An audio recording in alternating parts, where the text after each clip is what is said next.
Hi everyone and welcome back to the channel. I've got a very special couple of guests joining me for a very special episode today. We're doing something a little bit different, and it's not Port Adelaide related, although we'll be talking about a bit about Port Adelaide's status that's going through at the moment. But I've got two very special footy YouTubing legends on the panel with me. It's Caden Goes Alright MacDonald, first and foremost. How are you, mate? Good, the pair, Anthony, Machine. Pumped to be here. I'm so excited to talk about the current state of umpiring and football as a whole. And, really pumped to be here. Thanks for having me. Good to have you, mate. And I've got the other man who's all the way still living in Sunday because he's living in WA. It's Andrew Drewzy Cox. Drewzy, how are you, mate? Yes, very well, Anthony. Always good to come on the channel and then make a video. So let's get rock and rolling. They're both very excited. We've got to address the elephant in the room. Where is Jesse? Where is Jesse? We've put him on the bench for this one simply because he needs to still be at Bunnings. So yeah, look, last time I saw him on the Metro's dance floor, I couldn't get him off. One, he was thirsty, and two, because the floors at Metro's are so sticky that if you get stuck in a certain spot, you can't move your feet. So the Venus flytrap. Yeah, that's Metro. Kind of like how West Coast are stuck at the bottom of the ladder at the moment. So they are a long way down, the Eagles. Compared to your mob, Caden, and even though Freo got the job done on the weekend, I'll tell you what, before we get into the state of umpiring, the state of play at the moment is the D's. They got knocked over by a Freo side that I thought flag mantle was dead and buried after round 8. How you feeling, mate, after halfway through the season? Myself? Not too bad. 17 in a row. I'll take every day of the week, including the ultimate. I was absolutely gutted on Saturday, though. I haven't felt like that for almost 320-something days. And by halfway through the third, once the Dockers got out to that 3-goal lead, I was like, was being 3/4 of this or 2.5 quarters of this, we're not going to win. It's just a weird sort of feeling, trying to accept it, trying to put on the brave face, trying to be like, I don't care, but I did care. It was a tough one, tough pill to swallow at the G on Saturday. Drewzy, how you feeling, mate? You've just knocked over the reigning premiers after their 150,000-day winning streak. You must be already booking those September tickets. No, after the last 2 weeks, honestly, I've the faith is there, but still, it's hot and cold. It's good to see that our best footy stacks up against the best side in the comp. And that was the best win. I said it in the 9 things that I did today. It's the best win we've had since the 2013 prelim, I think. That third quarter in particular, I think is the best quarter I've seen the Dockers play ever. Well and truly on after being a very, our whole history, we've pretty much been a bottom dweller. So I've got that grounding still. My feet aren't off the ground, but my head are in the clouds. Me and Drewzy need to swap lives because he witnessed the best D's third quarter that I'd ever seen, but I was on the other side of the country, and then I was front row seats watching the best Dockers win that he's ever seen, and I was in the flesh. So we need to just swap positions and actually go watch our team's success. We'll swap positions and watch our Let me tell you both something. And me being a Port Adelaide fan, flags aren't won in May. So let me tell you, after the win on the weekend, we're coming. We bet a 16th place Essendon side, and the momentum's there, fellas. I reckon we're on the ball. I just seriously think, wait until September when you're playing and we're on a bye. The thing is, Port have won, 5 out of the last 6? Or 4 out of their last 5 or something like that. So, you just get the points on the board. And, if Port can figure it out, you got Dixon back now. So I think if you can just start humming again, because, there's no reason that you shouldn't still be a top 5-6 side in the comp. So, I think, if you can get it right now that you're getting the wins on the board, it's just a matter of, executing the game plan because you found how to win again. Yeah, well, we've been figuring it out for the last 6 years, Drew, so I'm sure it'll come in the next 5, 10, 15 years or so. But, fellas, enough about our teams. Let's spill the tea and get around the state of umpiring, because that's the key issue at the moment. We're 11 rounds into the year, and if someone's watching this in round 18, 19, they'll be seeing us three experts talking about what's been happening. And a lot of dissent going around, a lot of inconsistency. Dos, give us your thoughts on the state of play right now. Well, 10-1, I'm pretty happy with the umpiring. I think the D's get a rub of the green every week as well, which is handy, especially the last few weeks. I don't mind the dissent rule. Like, I have sort of accepted it is what it is. I think the media are getting a little bit hysterical trying to nitpick it. One of the key writings in the rule, which probably is why there's a lot of conjecture, is that the umpire who has the interaction with the player can decide if it's dissent or not. So some umpires might feel a little bit more threatened than others, and some might not. So it's like the media keep trying to pick it up. Oh, he's got his arms out, but the umpire didn't call it. Well, within the rule, they've sort of safeguarded themselves that umpire's in the right. Then if he doesn't want to call it and he doesn't feel like it's too aggressive or whatnot, then it's not a 50-metre penalty. And I think that's good. I feel like we've tightened it up to a point, but we're not giving away silly 50s anymore. But the media's trying to bring up grey areas and contradict the umpires all the time. It's like, I feel like a player putting his arms out and them not calling it is better than what it was a couple of weeks ago. I feel like it'll slowly just bleed into the competition and we'll forget about it soon. It was a little bit of a teething period there.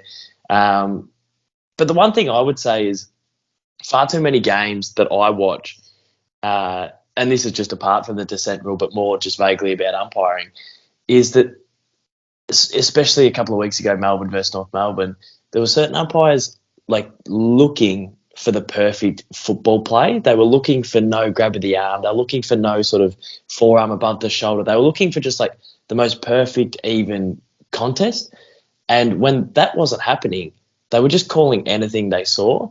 And I feel like if you watch any marking contest, there's a tug of a shirt, there's a pull of, there's 50 free kicks you could pull out, and it's just whether you decide to or not. And I feel like if we put the whistle away a little bit, leave the 9 little tiny frees and just pay the obvious ones, like that obvious high free kick, which is the ripping off of the head compared to his arm slightly went over the shoulder for 2.1 seconds. So I just reckon put the whistle away, pay the obvious ones, and let's stop giving away. I think there was a couple of games on the weekend that had something like 60 free kicks. So, that's where I see it at the minute. How about you boys?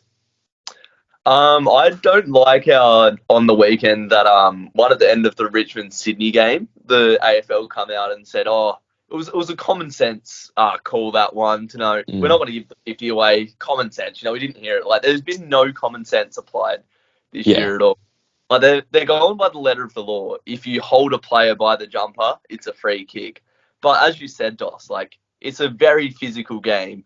If you're in a marking contest 1-on-1 and both players are holding each other, just let it play. I agree. There shouldn't be 3 teams in a game of football, but you're constantly battling against the umpires, hoping to get the rub of the green. I think when we played GWS, I think it was 43 free kicks to 15 or something stupid like that. But for the umpire dissent rule, I just feel like there needs to be a certain threshold for it. There's no reason that umpires should be getting abused. But at the same time, when Jordan Ngoe is in the heat of battle in the end of the game a couple of weeks ago, I can't remember who it was against. It was right at the end of the game in a vital period. And it was a good tackle, lands on the player's back, and it's given push in the back. And he's fuming because they had the momentum to go and potentially win the game. And he just got up, and it's just emotion. It's just what's the word I'm looking for? Innate. It's an innate response to feel that way. He's not abusing the umpire. He's just frustrated that the call was gone that way. And unless you're hurling abuse at the umpire, pointing at, that's where it gets a bit grey. And when Freo played Collingwood last week, Taylor Adams was right in front of me, arms out, yelling at the umpire. And that you just don't get that consistency. So I think there needs to be a certain threshold, and it needs to be more consistent umpire to umpire, because you might have an umpire that's battled hard and they've been umpiring 15 plus years and they have thick skin. Then you got these little pussy gnomes that are coming in that, like butter. So, like, yeah, maybe a bit of abuse training for the umpires as well. Couldn't go. Bit of common sense. You did mention common sense. What was that? You mentioned common sense. The two, I think the biggest words, if you put them in capital letters, they're everywhere. Right? It's just one of those things that umpires, I reckon, for the last 15 years haven't used properly and haven't applied to any rules that they've introduced. We don't have common sense, us three combined.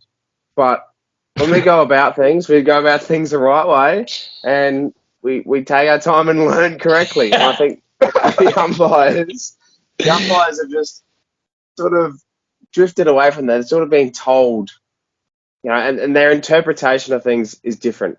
You have a set of rules, but umpires have their own interpretation of rules, which is great. Brings a bit of personality and a bit of perspective to these rules. But us as fans, we're only going to see them as biased to one side. And I think clearing that up is going to be something they're going to do. I think AFL is the only sport where the rules are subjective. They're up to umpire interpretations. Like, if you're playing, obviously cricket's a lot different sport, but if the ball hits the wicket, you're out. It's as simple as that. It's black and white, you know what I mean? Like, the holding the ball rule for the last few years, it's like sometimes a player can get spun around 3 times and get a handball out and it's play on. Other times it's holding the ball. So it's just stuff like that. It's like you need to make these rules as black and white as possible so that when people that come and watch the sport that haven't watched it before, you can describe a rule to them, they can see that happen and understand it. But when someone gets done holding the ball or doesn't get done holding the ball and they say, shouldn't that been holding the ball? Yes, it should have. And I'm fuming. So, yeah, it just needs to be much more objective, black and white. Because, the subjective ruling is just going to land umpires in hot water every week when they do make a call that they perceive to be right, but others don't. And I think as well, we've seen a shortage of umpires of recent times. And why would you bother? Why would you bother umpiring? I was looking up. Like, you look up, like, AFL umpiring, and the first thing that comes up, and their slogan is, why umpire? Like, legit, that is the slogan for AFL. And it's a great question. It's a great question. Everyone that applies for it is legit questioning themselves, why am I looking at this page? Let alone, I'm going to be umpire. And you know what the description was as well? To become fitter as an athlete. I don't know about you, but it does bring out the best in your, I think it's aerobic capacity, where you're blowing a whistle a lot. So you're breathing heavily, so that's a good thing. But, you're one of the most hated people in a sport. And I wouldn't want to be applying that. It's worse at local levels too. So it's not like day one you get to go to the MCG and, you're looked after by the AFL. It's like day one you are in the sticks at a 3rd division competition with just some absolute heroes really ripping into the players, really ripping into the umpires. There's not very limited security. The pair's kicking up a stink because he's been given push in the back on the half-back line. So I think the dissent rule's unreal because it's like that sort of stuff does filter down. And one of the things I hate about soccer is the way they interact with the ref. Like, they just go up and, like, chest them and, like, call them dumb and yell at their face. And I think it's a bit of a silly look in the AFL when a player will do, like, a blatant push in the back and it's there, and then they'll be sort of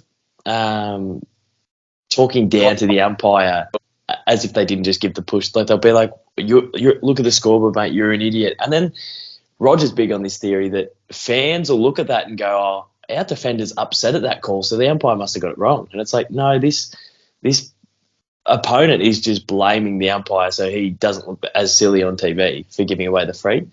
But, I don't really like the look of dissent in other sports. And NRL have, like, and I haven't watched much NRL, but they're known for, like, having no backchat to the umpires, and it's really, really strict. And I think the AFL want to get to that point. So I do like the attempt to bring it in, but the teething issues have been there early. But I think, the great question is, and I think there's been a shortage all over the country. It's like, why would you umpire? Like, it's not a safe thing to be a part of. It's not even a fun part of footy that you would want to get into. Like, there's a reason there's a shortage. And when you're being called green and yellow and blue, I was gonna avoid it, but why not? When you're getting called colourful maggots, like it's not something you want to take home with you in the car, thinking, "Well, maybe I shouldn't have made that call." So it's something a lot of people will think about. But I'll give you a couple of stats. I did say I haven't done much for this video, but I've done a bit of research on this part. So in 2021, there was a total of 7,909 free kicks played. Right.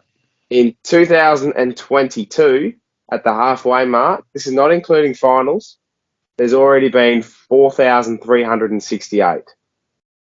Not even halfway through. You're not even properly halfway through. Yeah, no, that's nuts. And that number, the way that it's going, it's going to keep increasing. I don't like the way that there always seems to be a new rule change or a slight deviation every year. It's like, keep the sport the way it is. If there's too much contested football, like there might be other ways around it, but at the end of the day, that's just the way that the sport evolves. If maybe have less players on the field so there's more room for like one-on-one contests so that there's more free-flowing play. But they just seem to change the rules all the time. If it's like the one where you used to have to kick it to yourself before running out, that's fair enough. But Freo gave away a few 50s this year for not being 15 metres from the top of the goal square.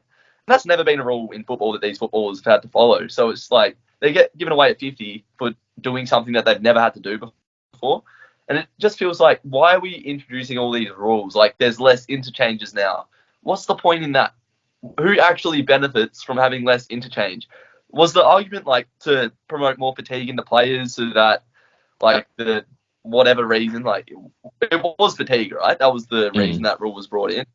But that just leads to more injury. So that's not got the players' welfare at mind. It's just like the viewer's eye. But I don't know. There's some that don't make sense that get brought in. That, it's just like, what's the point of having this in? The umpire dissent one should be brought in, but as I said, there needs to be a threshold on it, and just stop changing the game. Like, imagine if in a couple of years they're like, all right, you can only bounce the ball twice and then you've got to kick it. Just stuff like that makes no sense. Like, in the future, it might happen. The rules that I like, that a lot of like your old school AFL punters don't like, I like some of the rules in terms of the protection of the player. And people say, it makes players second guess going in. I don't reckon it makes. I reckon it makes them go in smarter. Like, I see at the moment, like, if someone's got their head over the football, a player will sort of like tackle around him and tackle over his hips, and they just grab him straight away. And back in the day, they would have just ran straight through him into his neck and broken a spine. But now if they're getting their second to the football, it's like they'll sprint, and then they'll stop at the last second because they realise I'm the tackler. And like, instead of just like sprinting straight through and just cleaning someone up. So I like some of the rules, and like some of the old school players, like, they're going to second guess, they're not going to go in and it's hard. These blokes fly in, but with a smarter sort of technical way about it. So I like stuff like that. I was absolutely spewing. In 2018, the D's invented one of the great tactics of having about 4 people come off the back line, and we'd get this like wave come through, and we made a prelim with it. And then they brought in 666 and we couldn't do it. We finished second last the next year. So I was absolutely gutted. And then the stand rules come in, and we win a premiership with the stand rule because it opens up the D's, who traditionally weren't like a quick side, but we worked out a way to utilise our team with the stand rule because we could open up a little bit better. So, it is funny. Like, is more tinkering going to help? Like, I'm not really sure. Like, little rules like, do we need to bounce the ball? I don't think we do. Like, I sort of like it, but if they get rid of that, I don't really care, because it's like, if they bounce it and it's not right, they throw it up anyway. So let's just throw it up. But tinkering here and there, I'm really not sure about it. There was one summer where I completely disconnected from footy. Would have been 2 or 3 years ago.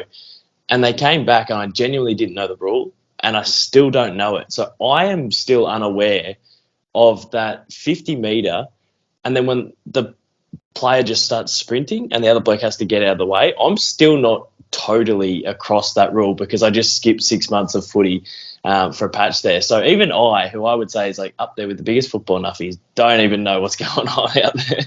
Yeah, rule, get out of the protected area. If they were to bring in a new rule, and I think this one is quite recent, if there's a little shit on the other team, you should be allowed to chicken wing them. Jack Ginnivan get bumped, hit off the ball every single week. If there's a Hayden Valentine or Stephen Milne on the other team, I reckon each team can nominate one player that is allowed to get chicken winged every week if we are going to bring in new rules. Well, let me tell you, right? Looking at that Buddy versus Cochin incident on the weekend, Buddy's obviously gotten the week, right? He should have gotten more for not hitting hard enough. If it deserves to be copped, it's that man. Like, he was a good footballer, you know, credit to him, respect for being captain, all of that crap. But if there's someone that deserved to be absolutely bamboozled and put into next week, Trent Cochin. Bit of a fake tough guy, Trent Cochin, unfortunately. Yeah, legit little snitch, that's what he is.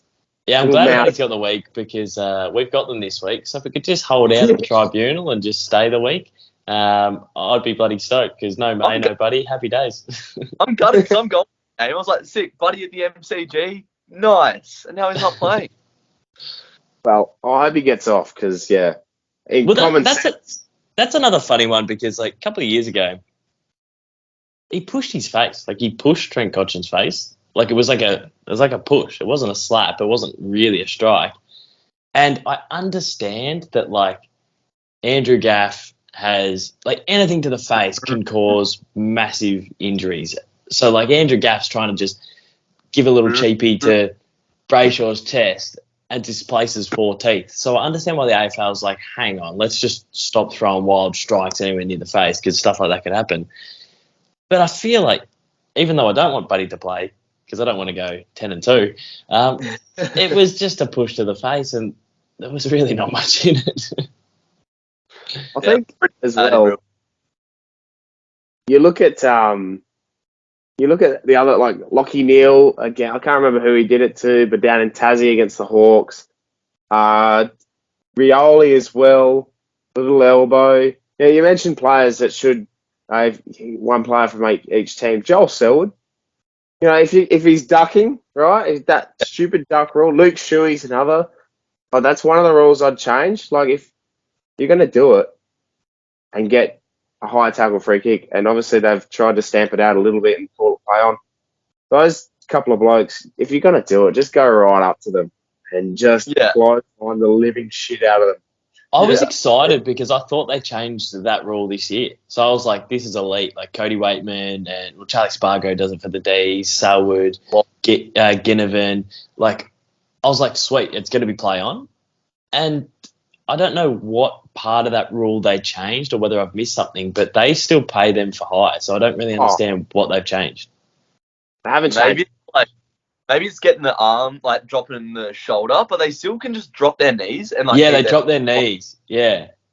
Or like they'll be coming out of the stoppage and instead of getting up with the ball, they like dive into the tackle when they're like trying to get up. It's like, that's not how you're getting up. Why are you running straight with your head down? Yeah. Just asking for trouble. Well, I would hate to do it.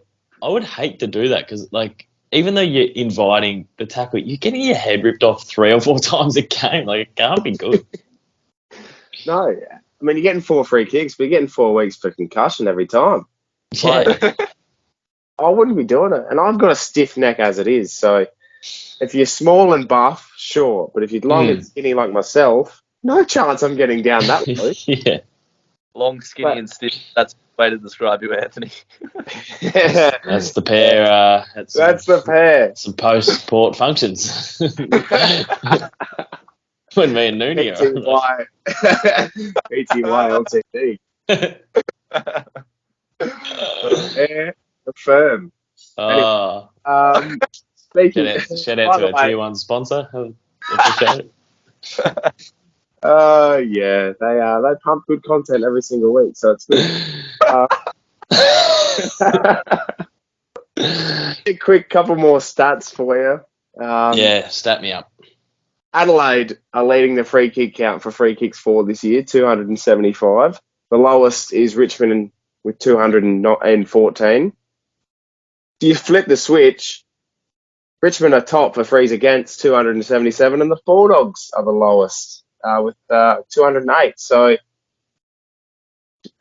looking at it, Richmond seem to be the culprit, and you can see why. I think Trent Cotchin is on both ends of that one. You know what rule really infuriates me? Yes. How it'll be middle of the game and someone will put hands in the back. Any sort of slight push, I just infuriates me. Like, there's something about that action that just like, oh, you've just pushed him out. Like, even if it's one of those ones where they're protecting space, it's just an infuriating action because it's like, instead of this being a good one-on-one, he now can't be in it. And I do understand the protecting of the space or whatever. So I hate how, like, some of them will be let go and the defender marks. Some will be, called for a little shove. But Tom Hawkins does it so consistently and so blatantly. Like, he's someone who I would say really does unfairly shove people out of the contest. And he's a big busting man who manhandles any key defender 90% of the game anyway. But it's those little ones where it's just that shove in the back where I go, why aren't they being paid? They're so obvious. The dark arts, Tommy Hawkins. Hey, that game, was it Brisbane? When it was literally two hands in the back. Like, he knows where it's really, really obvious. Another one that we haven't spoken about is the deliberate rule, the new interpretation of deliberate out of bounds. If a player clears the ball contest and it dribbles over a line, that is not deliberately kicking the ball. Are you going to give it another name for, like, I don't know, kick the ball not in the direction of mate? Like, so it does have another name. So it's, and I think the commentators add to that as well because it's called insufficient intent.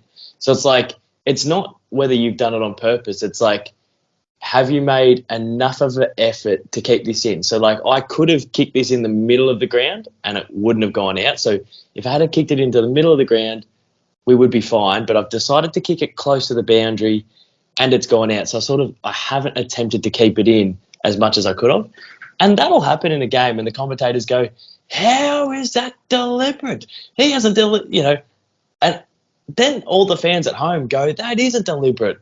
And the AFL is sitting there going, that's not the rule anymore. That got changed years ago. So even the confusion around that, it's still funny. Like, you go to a game and people are going off their nut. And it's like, he technically hasn't sufficiently attempted to keep this in play. It's just, it's an absolute dog's breakfast. Let's just put a line through it and start again. Oh, tell you what. Carnage. Just get 3 fans on the ground and see how it goes. Yeah. Just see how it goes. You know what I was thinking? Sorry to cut you off. I was almost thinking, like, why don't we just have one umpire in the middle of the ground? And, like, I know he doesn't have to get to the forward pocket. And, like, maybe him just standing from the middle of the ground and calling less would make it better. I know people want more umpires and more eyes on the ground, but I was just thinking the other day, like, just like a soccer game, like, he just sort of meanders up and down the middle, sees what he can see, maybe a VAR to give him a chop out, but I just thought maybe that might improve it. They're not going to do that, but... I was speaking about Poppy inspiring, obviously old timer, old Geelong fan, watched footy ever since he was our age, and he's put in his reps of watching footy. And he said there used to just be, I think, 2 umpires that get a half each, and there'd be way less stoppages. Just let the game unfold. Yeah, it was way better. Well, why don't they make it like the boundary umpires, obviously throwing the ball in and all of that as they do, but give them a piece of it. Like, they got the angle on the boundary. Like, they don't have to call it, but they could say, that's like the clear high tackle, clear holding the ball, clear pushing the back, just call the clear things, the stuff that stands out, because they've got the closest eye. Like, I think giving them a bit of right, because even they get their out in the falls overturned. They get their, they don't even know what deliberate is, I don't think. Same with the goal umpires, they call a goal and then the umpire's like, are you sure? Like, did that hit the post? Yeah, it deviated 130 degrees, mate, but let's review it anyway. Like, I don't think there's a clear role anymore with any umpires besides the one that's in the middle, or the 3 that's in the middle. So I think I like your idea, Dos, having one umpire, dress him back in white. Like, I just want less. I want, like, absolute shoves out of the contest, like push in the back where there's like whiplash of the neck. That's a push in the back. Like I'm almost happy to leave like the little push.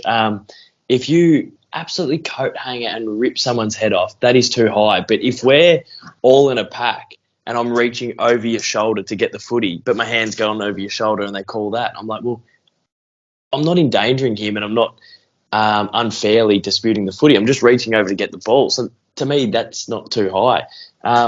Way less calls. Let's just call the obvious blatant stuff because it's getting a bit shit watching just little ticky-tacky stuff get called. Yeah, the pussy calls. Boys, I reckon, before we finish up, I reckon we go through some quick-fire questions about the umpiring. Start with you, Drews. What is one rule you would change? Not get rid of, change. That is a good question, Anthony, because there are many. I think the one that irks me the most is the deliberate one, to be honest. If there's a clearance, a player isn't trying to get it out of bounds. They're just trying to gain territory, get it out of the contest. So I think you can tell when a player is trying to deliberately kick the ball out of bounds when they're under pressure. There's no one ahead of them. They kick it straight to the boundary. That's deliberate. So I'd probably say that one. Dos? I would change a descent 50 to a descent 25. So I don't want someone on the wing and me going, what the hell? And they get a shot on goal. I think that's absurd. But I think like giving them a little bit of an advantage, which makes me go far out. I better shut up. Otherwise this will turn into a full 50. Makes a little bit more sense. I agree with both of those. I'm changing the 10-metre protected zone. I'm just scrapping it all together. You've got the ball for long enough taking a mark. You've got the bloke on the mark standing. You don't need to make everyone else get out of the way. Right? You've taken the mark. You've got your 5 seconds. Once you play on. You're off your line. That's free reign for me. Not getting these 50-metre penalties because some bloke's 15 metres away from you. Like it's not a what do you call it, that rule? Right? You're not like impeding on the contest, are you? You're not affecting. Well, you're not. Like, kick the ball. But you said you can't scrap a rule, and you've just scrapped one. So. Well, I'm changing it to 40 metres. Get out the freaking way altogether. No, I'm changing it so it's not a 50. Like if he's there, it's not a 50. Just like reset. Yeah. But then maybe they'd run through so you don't get that first kick, and maybe it'd be a tactic to have you reset. I don't know. Could be. Although I've probably just stuffed up my own question, but that doesn't matter. Doesn't matter. You guys are the main focus. I'm just the host with the good looks as the fan. All right, Drews, what rule would you scrap altogether? Umpire dissent. I think you're going to be the same, aren't you? There's always been arguing with the umpire. That's always been a 50. Yeah. So I think let's get the threshold right on arguing with the umpire. And this arms out, but he's showing emotion. That can get in the bin. Show emotion. Have your arms out if you're frustrated. Ask the question, because if they're getting it wrong, they deserve to be asked the question. That one when Tom Mitchell was in the middle of the MCG talking another player having a set shot, saying, look at that, that's not a free kick. And it's like, nah, 50. So you've just made the wrong call. You've given a 50, which has led to a goal in a crucial game. You're a mug. And there's no way around it. You deserve to be it. Goss, I'm sure you'd agree. Yeah, 100%. Yeah, it can go. Absolutely. I don't know. It's just what rule would I? What, are we scrapping one or are we changing it? Oh no. We're getting rid of this thing. This thing's going so far in the bin, it's not coming back. Yeah, I agree. Then get rid of it.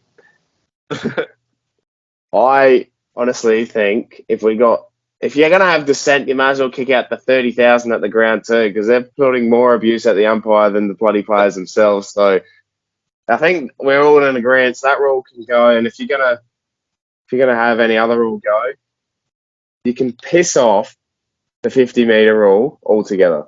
Right? Shorten it to 25. I've had enough. It's too powerful. It is. Things that give away free kicks. Bring it back to 25, and at least you're not overpowering it. Because they talk about, we want to improve scoring. Doesn't matter. We've had 2 games. I think it was 2 games over the weekend, over 100 points.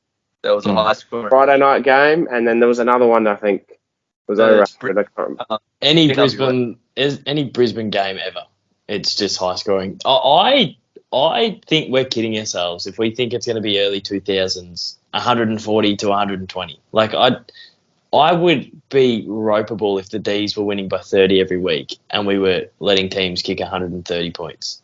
Like, and that's what the early 2000 scores were. They were just high 100s. I think we're just kidding ourselves. Team defence and back lines and structures are 50 times better these days. And I watched our team win a flag by averaging maybe 55, 60 points against and averaging maybe 90 for us.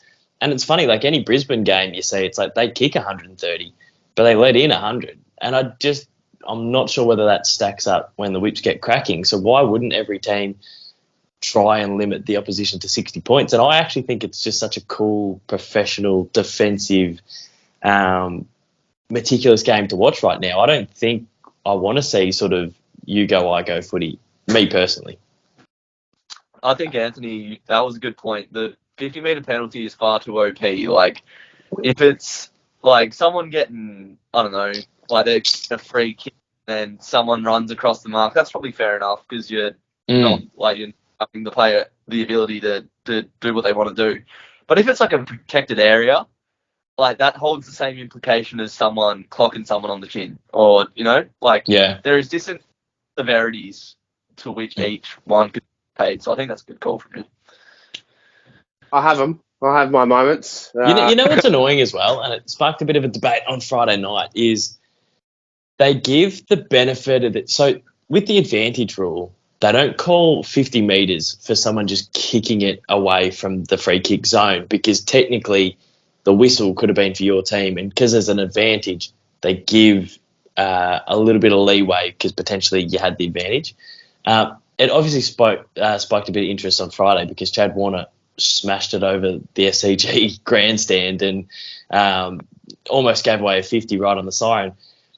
And everyone, like some salty Richmond fans were like, that's 50 every day of the week. And I'm like, but in the context, the siren's gone, the game's finished, and he's just celebrated. And in the middle of a game, when the whistle blows and someone just bombs it away and it's against them, they don't call them anymore. And I find that a little bit annoying. Like, I'm not sure Chad Warner's should have been 50, but I think in the middle of the game where there's a clear holding the ball and it's only really against your team and that person will just kick it long inside 50, back in the day, that was 50 metres straight away. I want those back because they're just wasting time on purpose. Yeah, 100%. Well, they've lost their way with so many more and tried to focus on these new ones.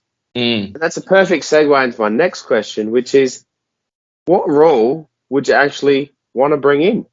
And Doss, I think you have a mega mind. Why don't you kick us off? What rule would I want to bring in?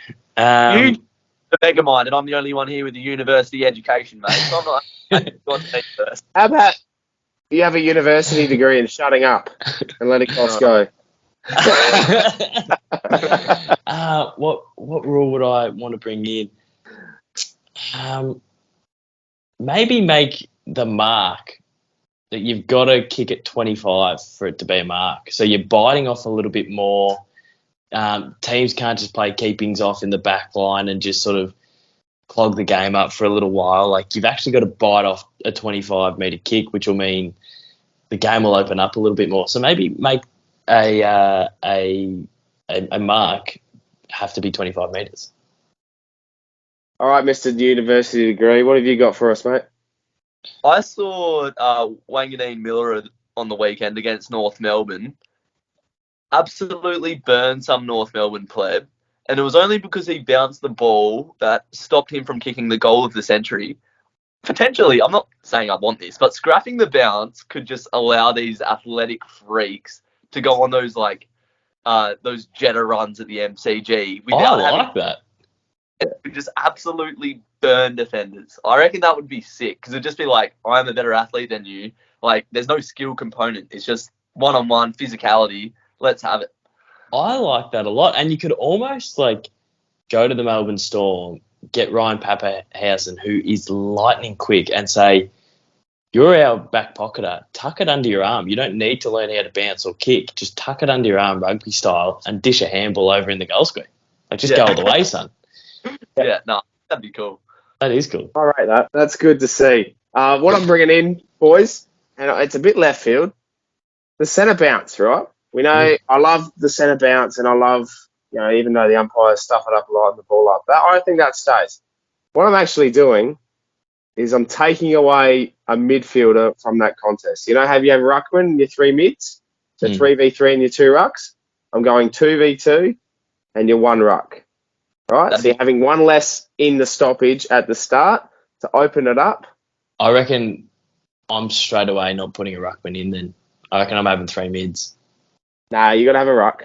You got to have a ruck. Ruck still counts, mate. You can do what you want because the ruckman's not a set rule. You don't have to have a ruckman. Yeah, I reckon I would put a midfielder as the ruck. So I've got 3 mids versus 2 mids and a ruck. Controversial. Well, that's strategy. Ruckmans aren't that important overly.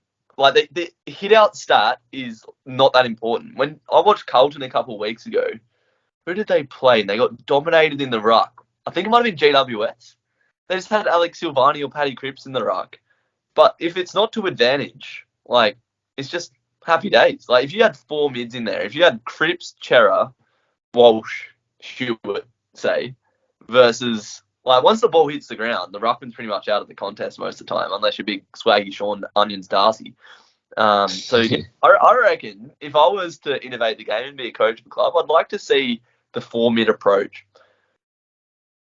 Yeah, well, the ruck, like, I would say Max Gawn isn't an amazing tap ruckman, but he will go and take contested marks all over the ground. Like a relieving kick out of our defensive, like the goal square, will hit like that half back line, and it'll be a huge pack mark to Gorney, which then just relieves us. It's like, all right, we're past that first line, or we'll be stuck on the half back line. And it's not like a Jackson or a Ben Brown. It's like the big long kick down the wing to the half forward, and Gawn will take this huge mark. And so I would say Gorney's the best ruckman in the league because of the stuff he does around the ground. So that's funny you say that. They're actually not as important, especially in and around the stoppages. Yeah. I think when you got Port Adelaide using Sam Powell-Pepper as basically a second ruckman, your point definitely comes across really well. So, and he was dominating on the weekend. So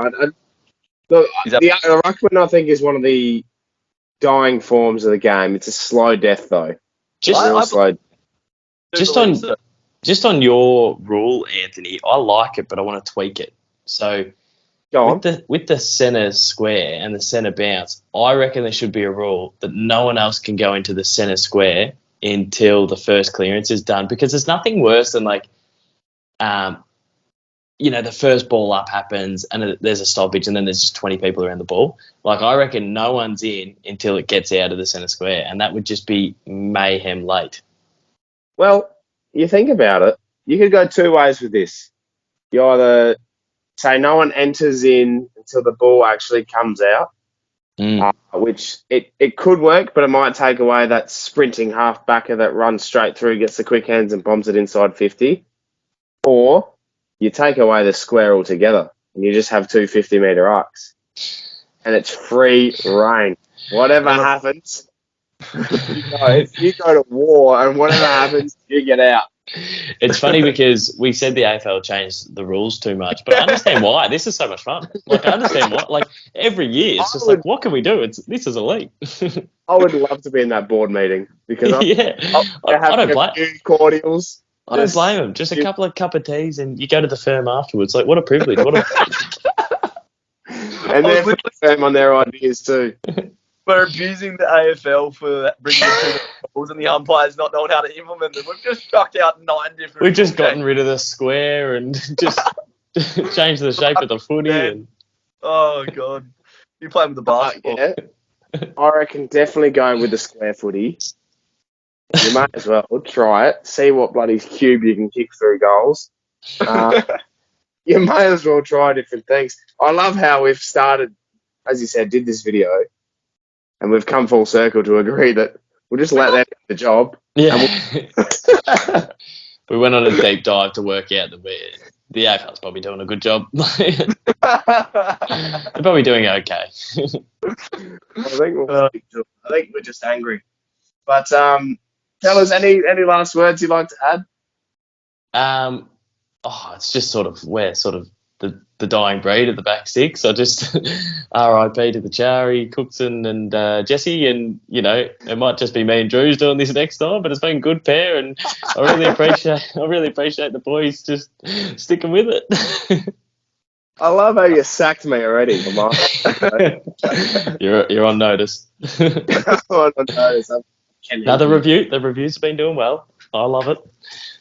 I wish Port start losing again. Get a few more 1 of 10s.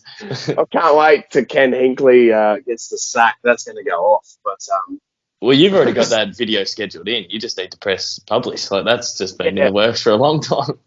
July 15th, when we lose to your mob in Darwin. Any final words?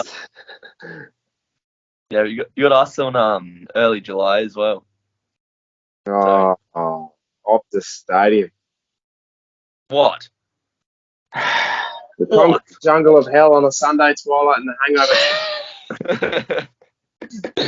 I'll tell you what, I've been in a few concrete jungles at hangover, so yeah. Stadium's elite. Sean Darcy versus Sam Powell-Pepper in the centre bounce. That's going to be elite. Yeah, cannot wait, man. Cannot wait. But no, thanks for having me on the channel, Anthony. Always good to come on. Appreciate it. Yeah, thanks, boys. I really appreciate your time. And Dos, goes all right, mate. It's going awesome. You must be loving it. Yeah, it's ticking along beautifully. It's been unbelievable. It's good to, I don't know, get in and just sniff the liniment, to be honest. Just get the footy players in. And, it's been unreal. It's ticking along beautifully. That's good. It goes all right. That's the main thing. And Drews, 9 things you learn. I think one thing I learnt tonight is you do have a uni degree, but I still don't know what for. It's called Ecologics, mate. Search it up. I don't have much going on, to be fair. I'm a sad man. You're a good man. September tickets coming. But boys, I really appreciate you joining me, and anyone that hasn't yet, subscribe to the channel. Plenty more content coming your way. And my name's Anthony. That's Drewzy. That's Dawson. We'll see you next time. Count a pair.